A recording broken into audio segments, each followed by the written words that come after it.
So cool. So let's just get going with the actual program here. Through the transportation ambassadors, we hope to, let's see if it lets me in here, there. Empower you to support your communities with information, resource, and tools. So we're going to show you most of the programs we'll be working with and how they help other Portlanders, provide a variety of ways to engage you, allow you to channel your skills and interests. And in the past, we've used ambassadors for all sorts of things. So we've used them for photography, for bike maintenance. This year we had someone in just doing Excel for us for a while. So there's a lot of, if you have a special interest, let us know, and we'll try to channel that into something we do as ambassadors. Give you a path to get involved with PBOT, provide input into how transportation in Portland works. We had a really great event last year. Shanti explained a little bit of it, but we did a building tour of the Portland building, or pardon me, a tour of the Portland building. Showed you how the different organizations within the building work, how the different parts of PBOT work. It gives you an insight into how to work with city government. And the other thing we'll have at all these events is we'll have staff around, so that you won't be by yourself. Staff will be backing you up at all these events, so you don't have to worry about being experts just by going through our orientation. You will have backup. So yeah, we were just kind of talking about, in the slide, talking about the breadth of work that PBOT does, really. Like sometimes there's always misconceptions like, oh, that we do the buses, people think we're TriMet, and that we do the buses, even though we do the streetcar. So that does make it a little confusing, but, just kind of showing in this picture, kind of the breadth of work of what PBOT works on. So if you want to shout out things you see or put in the chat, things you see in this photo that PBOT works on.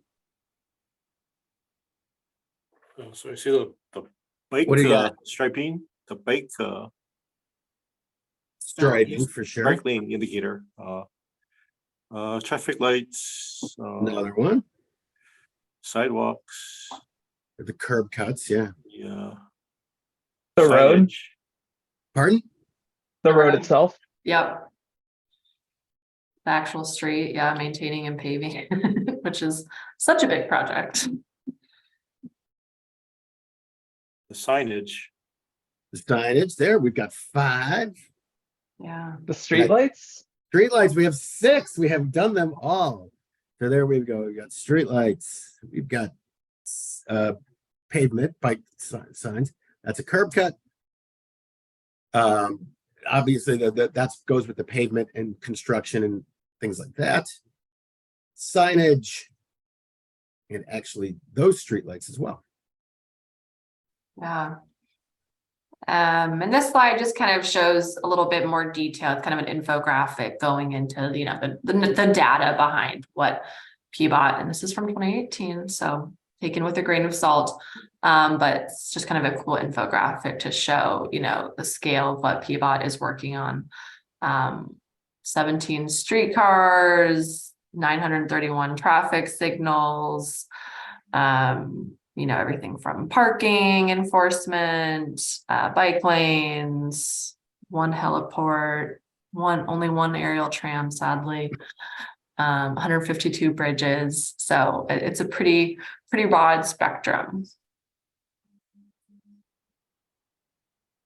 And then here's a little context on where our team that Tom and I are on. We're on the program section, and we focus mostly on programming to help people, consider or understand their options for walking and biking and taking transit. PBOT is like one of the biggest bureaus in the city. I think it's the 2nd biggest with 900 employees. So there's a lot of folks that we interact with and connect with, but our team itself is in the policy planning and projects group down there. So we, report to the deputy director, who interim right now is Wendy Colley. And in policy and planning, we also, have folks who are doing future planning for projects, and then folks who are doing the capital projects, doing construction, to actually implement those projects. And then we work with, some of the other groups there listed, like engineering and parking, asset management, business services, traffic systems, and all that. So one of the things that our program, and especially the city and PBOT, has really been focused on is thinking about how we integrate equity and racial justice into all of our work. And so these two questions came from our strategic plan a few years back. And in that, there was different programs that we work on and initiatives that we wanted to tackle, but really we were asking ourselves, we came up with these two questions that we're always asking ourselves to know if our program's on the right track. So that's, will it advance equity and address structural racism? And will it reduce carbon emissions? So those questions help us to, when we're juggling different priorities, budget constraints, all those things, that helps. Those two questions are kind of what we come back to figure out if we're on the right track. And so the city of Portland has, said that it's committed to being anti-racist city. Anti-racism, the definition that we use is proactive and consistent actions against racial hatred, racial bias, and institutional and structural racism. And then equity is defined as just and fair inclusion in which all, including all racial and ethnic groups, have opportunities to access power, build wealth, and participate in decision-making that impacts their lives. So especially for us as a group that works out with the public, encouraging folks to try new behaviors, we know that personal safety, for example, feeling safe being out in the streets of, not experiencing harassment or hate is a precursor to even being able to think about doing something like biking or taking transit. If you are someone who doesn't feel safe in our streets, it's going to be hard for you to have access to all the different modes. So really thinking about how we interweave that in our programs. Any questions so far? Okay, cool. Maybe since we just have the four of us here today, maybe we don't have to do the poll, but I guess I'm just curious, kind of like if you feel comfortable sharing kind of like how, how you think about like how you're, if you're interested in engaging in racial justice, if we have trainings and programs like that coming up, like, is that something that you'd be interested in learning more? Do you already feel like, oh, I have a great grounding on how racial justice relates to transportation, or is that something you're kind of interested in learning more about? So yeah, feel free to, if you feel comfortable sharing whatever, where you're at. I think I'm like, I don't know if I fall into one of these statements. I would say that I'm actively like aware of it, not super engaged, but fully supportive of the efforts of those around me and the mission, of course. Cool. How about you, David? How does kind of that topic resonate with you? Well, I could definitely learn more. I'm not sure which. And, engaging, for example, the way it's phrased here, engaging in racial justice can look really different for everyone, right? It could be doing learnings like trainings and readings. It could be participating in marches. It could be participating with groups. It could be acting civically, voting and things like that. So there's a wide spectrum of what that could look like for folks. But our hope is to really kind of provide opportunities throughout the year to kind of build those connections, especially between racial justice and transportation. And you'll see as you're doing these events too, that the events, many of our events are centered on this theme. And we're trying to get out and reach out to places of Portland that may not have been engaged in any kind of interaction with the city. So we will move on. I'm going to start just talking about some of the programs that, as you're volunteering, these are some of the programs that you'll be working with. There will be no quiz at the end. You don't have to take notes. Just want to let you know that this is the breadth of the kind of programs that you would be volunteering for. Smart Trips is basically, big way that we're trying to encourage people to get around without a car. We're providing resources for getting around by walking, biking, public transportation. We provide people with bike and walk maps. We also have suggested walks and bike rides through our website. We have all sorts of printed transportation resources that we give away at these tabling events.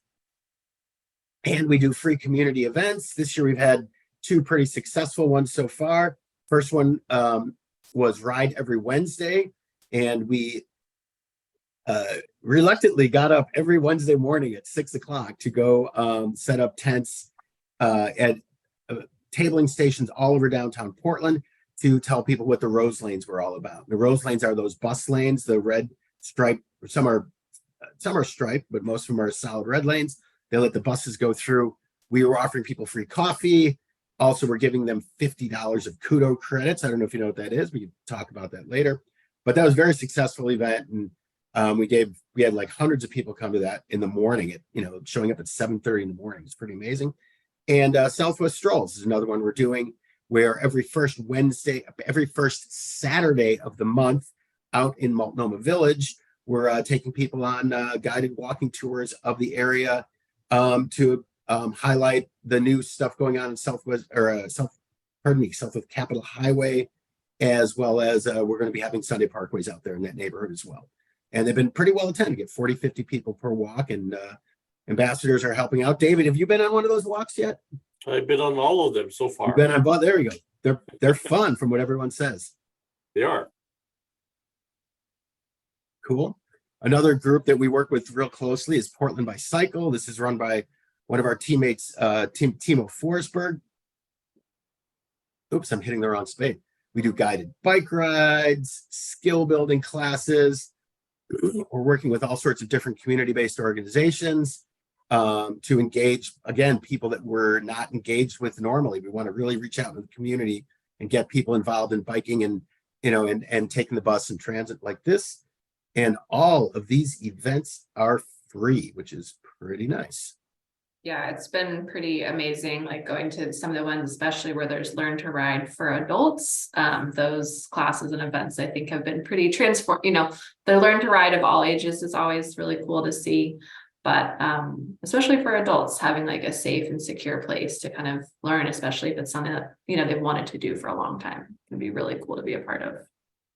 Cool. So our biggest events are the Sunday Parkways events. We highlight basic parks in separate not neighborhoods and regions like Southeast, Northeast. This last one was East Portland.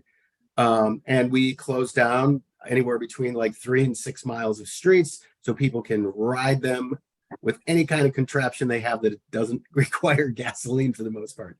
So we're getting bikes and scooters and dog carriages and things like that. It's really, really great event. We also are getting we get local vendors.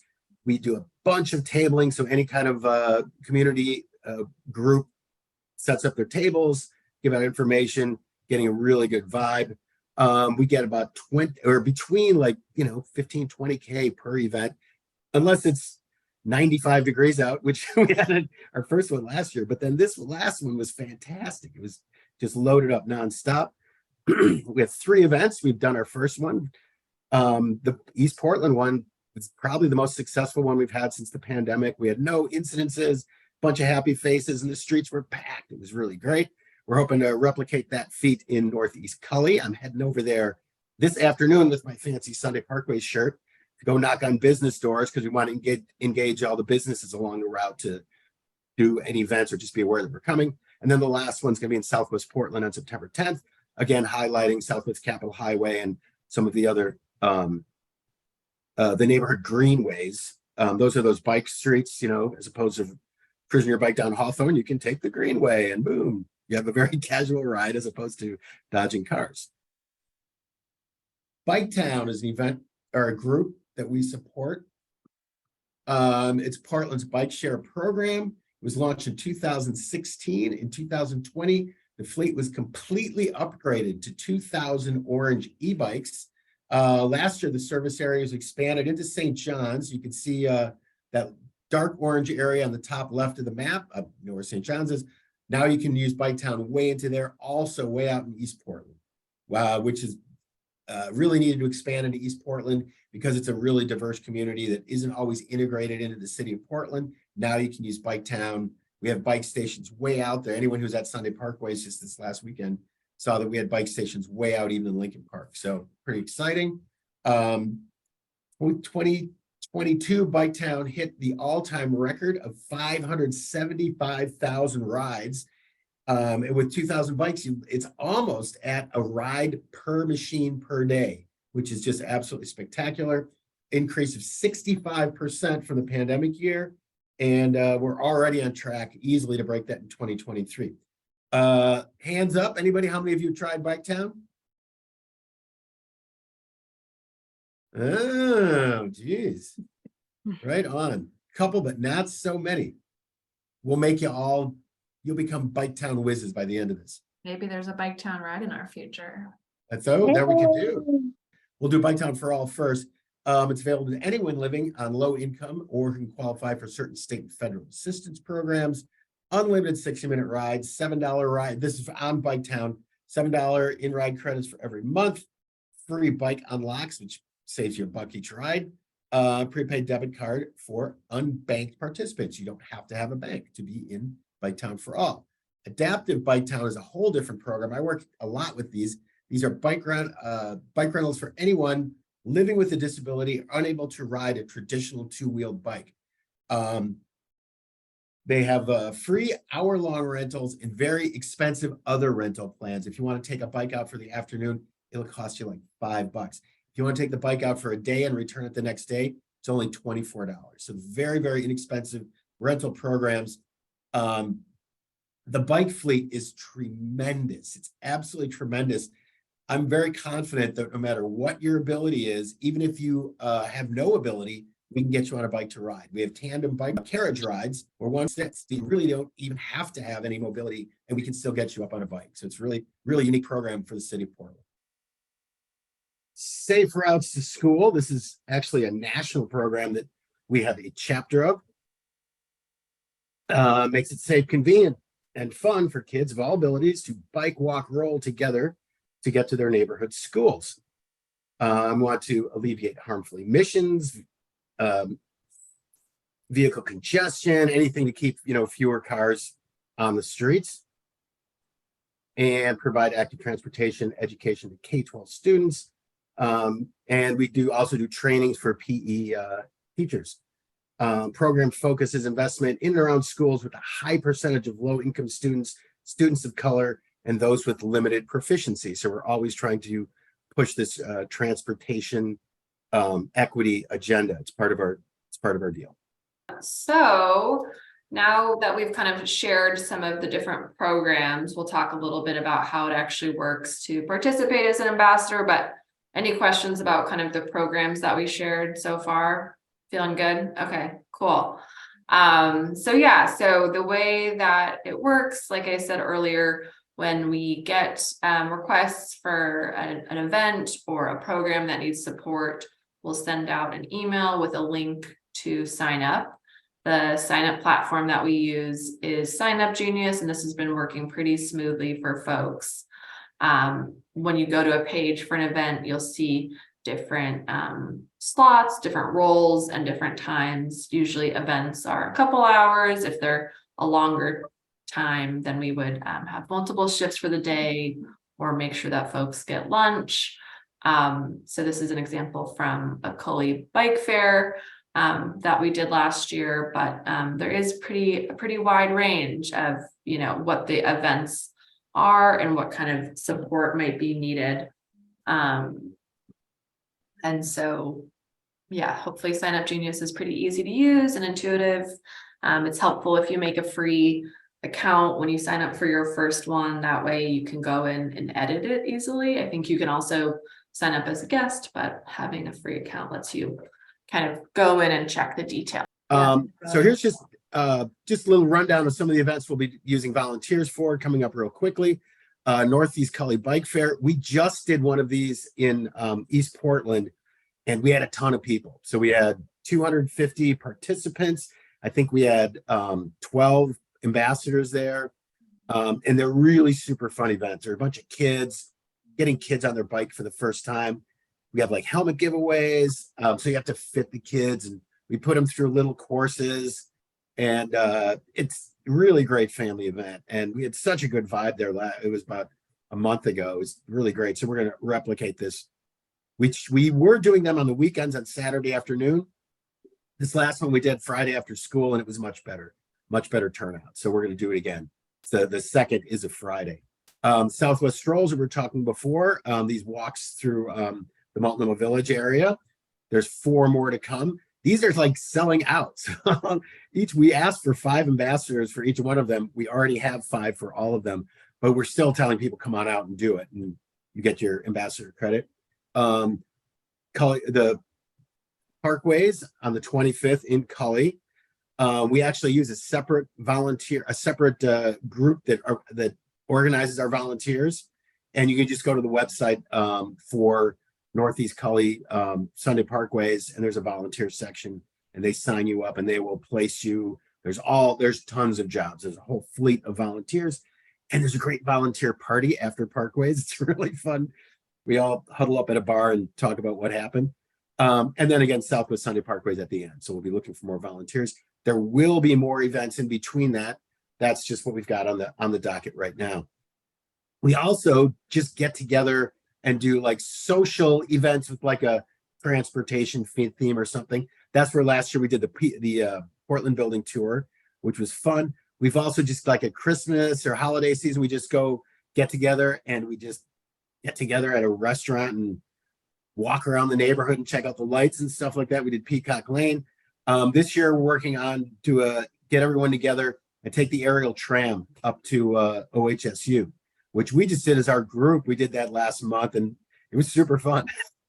We just none of us, or only I think one of us, had only been on the tram before, so we took it up, take public transportation on the way over there, and at the end we'll probably end up at a pub somewhere regaling our adventures. So that's kind of what to look forward to. And in terms of next steps, the last little thing that we'll ask new folks to do is sign and return an agreement form. This just kind of some basic agreements of kind of what you can expect for us. Like Tom was saying, we won't, expect you to go out into the public on your own. We'll have someone there to support you.